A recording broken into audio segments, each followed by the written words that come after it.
Today on PowerNation Daily, a Tesla-powered Honda that you don't want to miss. Hennessey's Exorcist Camaro beats out the Demon. A record-setting 1,400 horsepower ZL1 engine that you can buy.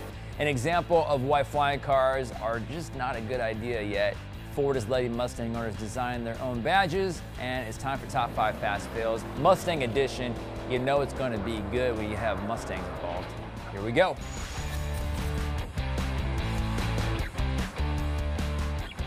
What's up, guys? I'm Gannon Pritchard. This is PowerNation Daily. Thanks for hanging with us. Thanks for telling us what you want to see. We have a good show today. Mustang fails. You don't want to miss that. You know those are going to be good. But let's get with it because we have a lot to talk about. We all like aftermarket parts because we can make our cars as crazy and wild as possible. Trucks too.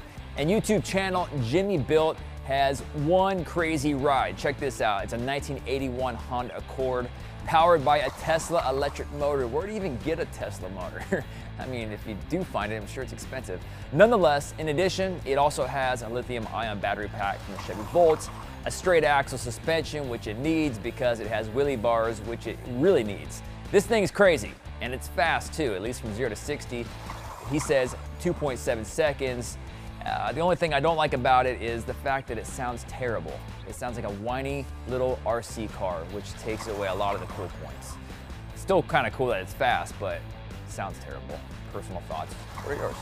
So the last episode we found a Challenger Demon that hit 203 miles per hour. Now Hennessey always backs up other people's stuff with bigger stuff apparently, and they came out with the Hennessey Exorcist Camaro. It's topped out at 217 miles per hour. Hennessey don't play. That also makes it the fastest car on the block. It's faster than the 2019 Corvette ZR1, the McLaren 720S, and the Lamborghini Huracan. It's cheaper too. It's also faster than a lot of other cars.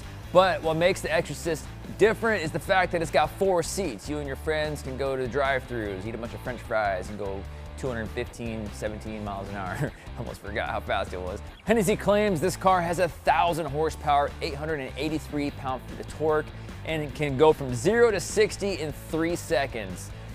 Gotta be honest, that's flat getting it done.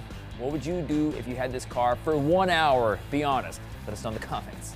I can't even tell you what I would do. It's illegal. Speaking of horsepower, Lingenfelter Performance Engineering has claimed to produce the most powerful direct injected V8 in the world, and this makes me very happy, especially right here in my heart. The Drive reports that the company has a new 1,400 horsepower DI V8 6.2 liter LT4 built with stock components in twin turbos. That's a lot of horsepower, holy cow. The kit fits high output direct injected GM Gen 4 products like the LT4 and the L86, and get this, it retails for only $6,000. That's not even that much money, let's be honest. 1,400 horsepower, $6 grand, all day long. The company says the plan is installing this on an engine in a 2017 ZL1 for track testing. All I gotta say is the guy that's driving better buckle up, wear a helmet, and put a fire suppression system in your car because this thing has a really good chance of blowing down a wall because that's a lot of horsepower. Everyone's talking about flying cars, and these guys got it done. They prove why flying cars could be a thing in the future. Unfortunately, they're gonna have to work on their landing because it was a little rough. The Skyrunner Light Sport is a combination between a dune buggy, a small aircraft, and a bad idea.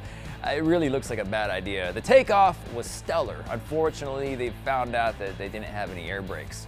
And they found out too late because the video was almost over. The guy even turned around, started walking away, and then they smacked the side of a building, and they smacked it hard. Luckily, they're still alive, and I hope you're doing okay, buddy, whatever the case is. That looked like it hurt. Ford is letting Mustang owners, 1,000 of them, create their own badge. Isn't that cute? In celebration of the 2018 Mustang, Ford is bringing the personalize your pony, don't tell your friends that, option to customers. It launches on Facebook next month, and users will be asked to share their designs with a chance to order prints on merchandise like t-shirts. Ford is thinking of everything. That's a very smart marketing strategy. I like it. Make money on t-shirts and cars. I guess 1,000 people will be chosen though, so turn in your badge and let us know what you think. Thanks for watching PowerNation Daily, everybody. I'm Gannon Pritchard. Let us know what you want to see. Head on over to PowerNationTV.com. Get with us on Facebook, Instagram, we're everywhere. If you have any cool stories, hey, we're bored sometimes. Not often, but we'll listen to you. See you guys soon.